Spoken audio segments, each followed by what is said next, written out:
Doug Macgregor is a retired U.S. Army colonel, the author of the book Margin of Victory, and a frequent guest on this show. Colonel, thanks so much for coming on. So put this into perspective. You have a hot war, what certainly appears to be one going on right to the south of us in Mexico, and you have something of a stalemate all of a sudden going on in Syria. Washington is paying attention to the latter, not the former. Why? Well, Fallujah on the Rio Grande doesn't seem to interest them very much. Let's face it, if you look at this footage and you go back over the last 5-10 years in Iraq or Afghanistan, you'll see the same kinds of people in pickup trucks running around with assault weapons. In fact, I looked carefully at this footage and I was shocked to see some of these mercenaries working for the drug cartels carrying squad automatic weapons. This is weaponry you would only find in the U.S. Army and the Marine Corps. They completely outgunned the opposition. So there's no question that this is a very powerful force. This force reaches into the United States. They have tentacles that reach into the communities in Los Angeles, in Chicago, in Baltimore, in Phoenix, Arizona.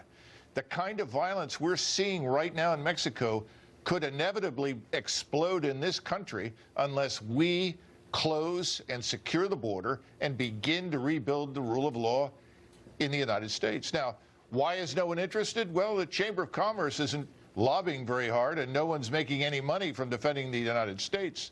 But there are a lot of powerful lobbies who are very interested in enriching senators and congressmen who are willing to keep U.S. forces in Syria. So what would you say to a U.S. Senator, Republican or Democrat, because they're on this subject, I would say equally guilty, who is spending all of his time worrying about the Kurds and Iran and Syria and ignoring what's happening, just south of Texas? Their collective indifference to the American people and the security of this country is not going unnoticed. And millions of people in states like Kentucky, North Carolina, South Carolina are having buyer's remorse. If they think they can depend exclusively on donors to get them reelected and to keep them in office, they're wrong. Things are changing. The population is angry. Look at the 53,000 that showed up for President Trump's rally. Look at the enthusiasm, but look at the energy and the demand, once again, to close that border and bring the troops home. If we're going to use military power, let's do it at home on our borders. That's what the American people want.